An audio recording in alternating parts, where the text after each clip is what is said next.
How's it going, everybody? This is week 2, match 2. We have Nam Vo on the left playing Starvo, and on the right we have Viserai, part of Kitchen Table TCG. This is the second match in the second week. Currently, card guys are 1-0, and we did not see who rolled to see who goes first, but That's all right. pretty How important do stand. you think going first in this matchup is? It's everything. Yep. It's easily probably adds 10% Either to the direction. favor. Yeah, to whoever goes first. Now, Yep. the only I think the only equipment piece worth talking about is probably the suede hides. Yep. That is something that I do like it, Alex. That's something that you've actually tried to talk Hmm. me into playing, and Yep. I've been reluctant. But the only reason that I favor the creepers is if your Sonata turn doesn't go well, you don't have a way to close the game, or it's much harder. However, with Suede Odds, it makes the actually doing the combo easier because it doesn't require non-attack action along with the Sonata. Yep. So it's a trade-off there. Yep. The main reason I wanted to play Suede Hides into Starvo was because with them attacking your hand and you not being certain of what you're going to have in your hand, trying to set up the pieces for the puzzle for the combos, it just takes one of the pieces away. So it increases your percentage points by just a couple, which you were saying about the creepers as well is going to increase your percentage points a couple points there as well for a different kind of game that that you have to if you have to result or resort to that kind of a game style. Right, and just to clarify, the kitchen table TCG player is Chad Spencer is who's playing Mm. Viscera. And opening with a Become the Art Knight is never bad, never bad. So he Grabbing a grabbed red and read rhythms. yeah, the question is, does he play an incantation or something before it to really maximize the value? Got Um, something probably. okay, so he's just going to pitch to make the rune chant, which perfectly makes sense.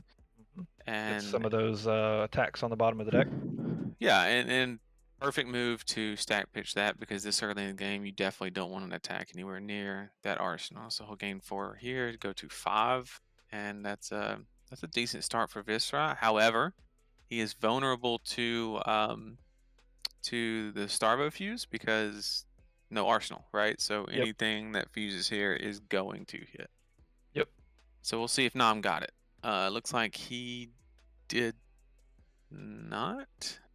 He's not showing it quick enough if he did get it. Yeah, usually they're pretty excited to show it.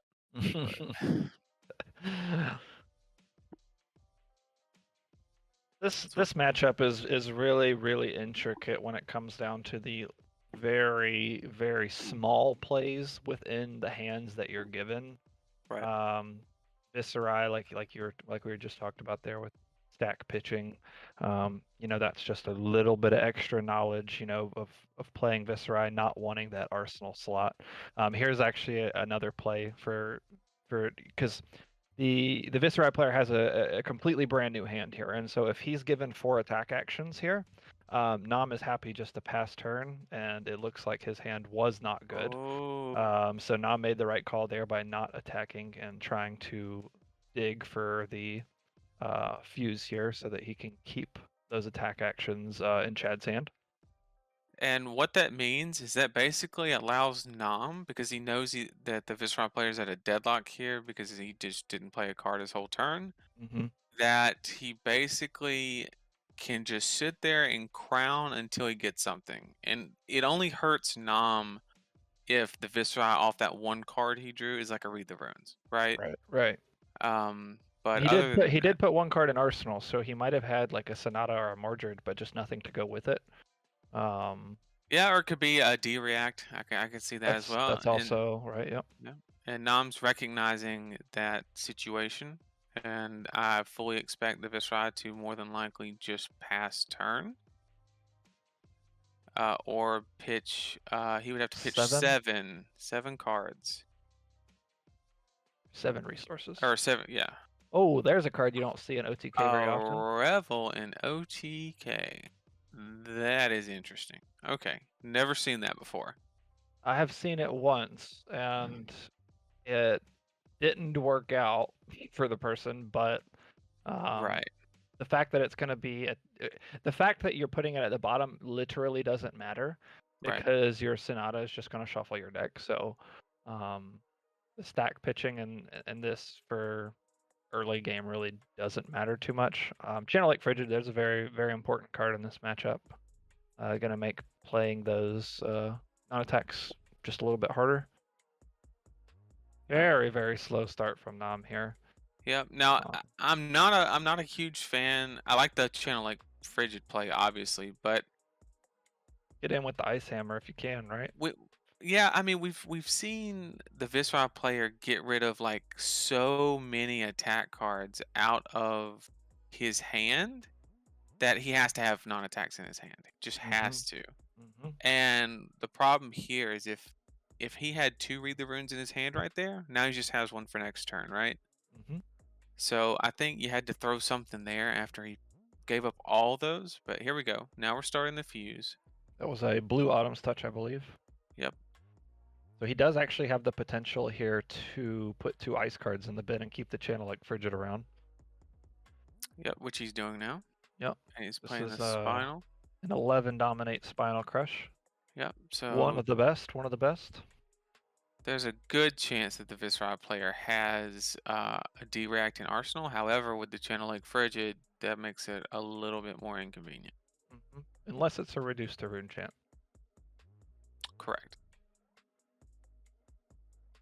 But currently with Viserai at 9 rune chance at full life, Looking very good for him. yeah, it's not a place that I wouldn't mind being. The Now, only what's thing your go-to number? What's your go-to number against Starvo? in the Starve, Or I you like know. to be at 20, but Mm-hmm. I don't hesitate at now that immovable's from hand, by the way. Okay, so he's blocking for 7 with it. Yep, He's 7, so still gonna I'll take. take the 4. Yep, so no go again. Um, so that was the green light to hammer. I'm not sure. Oh, he had the pulse in his hand, so yeah, he's Yeah, just you. gonna keep the. Yeah, you want to keep Mm-hmm. that every time. Yeah, I would like to be at 20, but I wouldn't mind popping off at 18. I think 18 is also a safe number.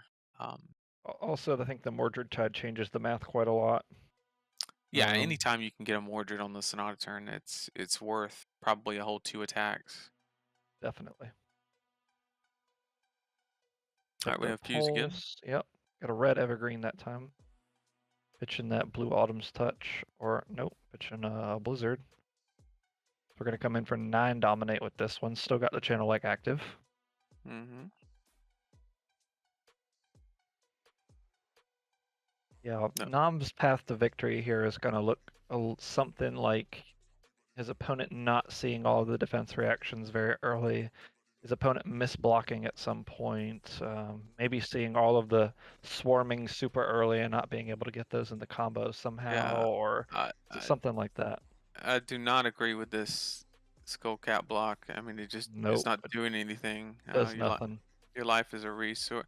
That's one thing that you know the my biggest evolution as a player in this game was realizing that 2 health on an armor is worth way more than 2 life because it Hmm. stops those on hit effects and things like that. So Absolutely. Especially that's with all the on-hit effects that Bravo has, you really need to save that armor for the really important blocks. right. And one thing that I'm noticing on the Viscera end of he's got a lot of his ratio right now is really heavy in the deck on attacks. So if he ever plays a Become the Arknight, he's going to shuffle that deck, and it's going to be ugly when that Sonata comes. Hmm. So mark that down now, because it's if he ever shuffles that deck, it's going to be rough. And the only way to counteract that is to get even more rune chance. But Nam is playing this just perfect. I mean, he's keeping the poles. He's fusing. He's got crippling crush here. This Fistfire player is easily taking.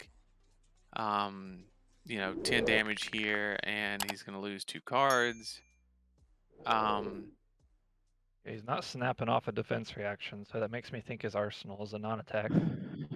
yeah, I mean, Oh, well, see, he's got that's the one that's in the hand. second one, and he's pitching the Sonata. So I think that he either has a Become or a Sonata in arsenal. Which me as a Viserai player, if you watch the week 1 game, I played a Sonata on turn 1. And that's because you don't want it in the arsenal too early because it defeats the whole purpose of playing defense reactions, right? Right. So pitching that Sonata instead of that Revel, or pitching both via stack pitching, would have probably been the correct play, and leave that arsenal open for those 2 unmovables that he had to play out of hand and still Here- take damage. Here's another interesting point I'm gonna bring up, see what you think. He pitched a blue Become the Arc Knight instead of the blue Mauvrin Skies that keep the Mob Skies in the deck, and ended up discarding the Mob Skies to the Crippling Crush instead of the blue Arc Knight. What do you think of that? I think I would rather have the Become the Arc Knight because I always, well, it depends. If my arsenal, Not a Become, Amplify. Sorry, I apologize. The creature. oh no, he's heavy on Cre- attack, so you always want to pitch the Mauve. Yeah, so he actually discarded the Mauve and kept the creature. Okay, that's definitely incorrect because he needs non-attacks in the deck right now because his Yeah, ratio is and the off. Mauves are really good late game. Right. And these are the things, as as you watch a Viserai play, it's the small incremental advantages that come up that can really, like that grass block right there, right? Yeah, Remember that grass block and how there was no on hit effect, and when Nam plays an Okanold and the Viserai player is like 2 blocks short, remember that. and he's And already down to only 4 blocked armor. exactly, and it's just it's what makes a huge difference. Now that was a good turn. That'll get him to 16. That's fine. Is that the last red read? That is the last red one, yes. But typically they play the yellows. But once again, this list is off the wall as far as I'm concerned because I saw a Revel, and Yeah, I would never yeah. play a Revel in. He's at a theoretical 20 rune chance right now with the incantations on the board. So Yeah. Nam's under the pressure right now. If that's a Sonata in his arsenal, then he's just good to go. Mm-hmm. Um, so it's just going to be a matter of whether his ratio is correct and how long he wants to wait. Okay. And here's that Okanold that I was talking about that you want to block, and he's not going to be able to block it because he used his armor. And he's used 2 red unmovables, so I think with the last red unmovable is about the only way he can block this, right? Well, we know his arsenal's not unmovable because he was playing the unmovables out of hand, and if it was an unmovable, he would play the arsenal one and then refill it with the one from hand. Right, right. I'm saying Yeah. he's only got 1 left in the deck, which is about the only way he could block this because of the 4 armor and the 7 from hand. Right, right. I Right? believe so. Yep. So what this is going to do is, whether the Viserai player is ready or not, he's not going next turn because of this Okanold. Yep. And as long as Nam can produce this type of pressure, the Viserai is going to get to the point to what, because comboing with a 2-card hands in an arsenal is about 10 to 15 damage off from going off with a 4-card hand in an arsenal. It's massive, right? Because you add that rattle bones, and then Yep. it can just get out of hand quick. Yep. So here he's taken 7 down to 18 and 2 random cards, which is the worst case for Viserai, right? Because let's say 2 non-attacks go to the bottom, right? And now the initial thought is, oh well, yeah, he needs non-attacks in his deck. Well, yes, but those are going to the bottom, and so if he doesn't shuffle the deck, they might as well not be there. Right. And he's getting close, the longer this game goes, to all those attacks that he threw under there in the first 3 turns. So depending on how this goes, and we saw a lot of meet and greets go. We haven't seen any swarmings, so he could hit a lot of swarmings on the Sonata. Yep. That would be perfect case. Those are the best card, especially against the Stalagmite. All right, so Nam's digging. We'll see if he found it. Viserai passed as expected, which is good because that means that the one card in hand was an attack, which is, Yep. or at least a non-attack that had to be pitched to play for, like Oath of the Art Knight or something like that, or become. Could have been able to become. Okay, now that's. I think this is the correct call on Nam's part, and I'll tell you why. As a Starvo player, Viserai does not want to go off while Starvo has their Tunic. When Starvo has the Tunic, a 5-card hand can make a huge difference against blocking the combo. Yeah, but he could have done that while still throwing an Icy Hammer. Right, but what the Icy Hammer does, I don't think does really anything other than It's a maybe Frostbite or a card. it might get one card out of his hand, and there's for sure a card in his hand he doesn't want. I just don't think it does enough at this point. There's an argument for it for sure, but I think it could go either way. Well, the Viserai player taking this long. Oof. So yes. He's going off now, right? Yeah. Or depend. Yeah, he's probably popping Blood Sheath right here, and he's got the Snot in Arsenal. Yeah. Yeah. If he's got Mordred tied active with 22 rune chance, I don't think there's any way Nam can stop this. Well, let's see. We haven't seen any swarming, so he's probably gonna hit all 3 swarmings, and those are worth 6 damage apiece with Mordred on the field. So this can get ugly quick, and he's paying into it, which is weird. But I mean, usually if it's odd, you round it out. But I mean, hey, you do you. So 24 effective because he paid into it, so that's 12 plus 3. That's 15 cards that he'll reveal. That's a lot of cards. We saw 4 defense reactions, I believe, too. So he doesn't have many defense reactions to mess him up. So it's just going to be on a strict ratio here. He's probably going to see 1 defense reaction, maybe 2. Odds are that he sees 1. Oh, he's playing Sink Belows. Okay, never mind. I'm going to say non-attacks. Well, this is interesting. I'm already wrong. We got lead the charges? What is happening here? So from what I can see, he got 3 hits. He got, oh no, 4 hits because the blue, yeah. Another lead the charge. That's okay. So there's a revel. That's 4. And then swarming. And then swarming. Non-attack. So Nam is safe here. Okay, 3 hits on a 15. That's best case scenario for Nam. And that's because going back at the very beginning of the match, he put a collective 7, 8 attacks onto the bottom of his deck. Yep. And that's where they all were. So he needed, instead of pitching that Sonata, he might have needed it to shuffle his deck. Exactly. Yep. So, and they're actually not even strong attacks. Wait, he got 4? Yeah, he got 4. Oh, okay. I didn't see the red amp under there. Yep. So 4 attacks, 1 blue. So cool. Nice thing here is he doesn't have to use because he has the Mobsky's active, so he actually doesn't have to use the Suede Hides. I don't think at all.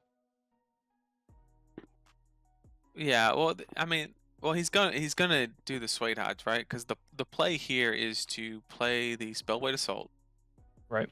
Because it's free and it has Go Again, and it makes 5 in the back. Then you play the Amp and you Suede Hide it. Oh, he has a Spellblade Assault. I think I missed that one. Yeah. Is it blue? No, it's red. Is it red? Okay. The blue was Meet and Greet. Okay, all right. So yeah, the red Spellblade Assault would make a crap ton of rune chance. So yeah, that's correct for sure. Yeah, and then you play the Amp, and then give it Go Again with the Suede Hides, and then you play the Swarming, and then you Rosetta.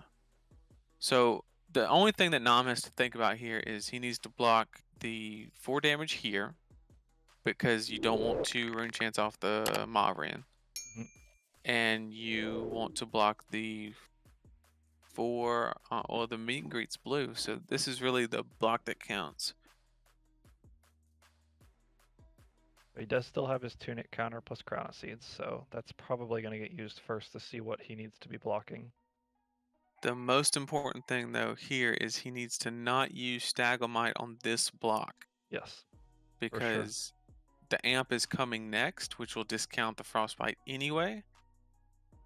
So if he uses Stagomite here, it's just wait. The frostbite token's wasted. This is an interesting play by Nam. I like using the tunic here to see if I draw another 2-block card that's blue, because it will prevent more arcane. You're going to have more opportunities to block arcane this turn, but I like to have that knowledge.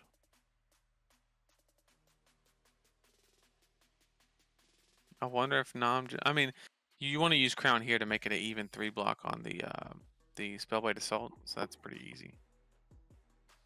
Yeah, give that in Tunic or that in Crown, yeah, and then you save the Stagomite for the next attack. So he should play the Amp here because he gets that for free, and Yep. then he should Suede Hide it, and then play the Swarming in Rosetta.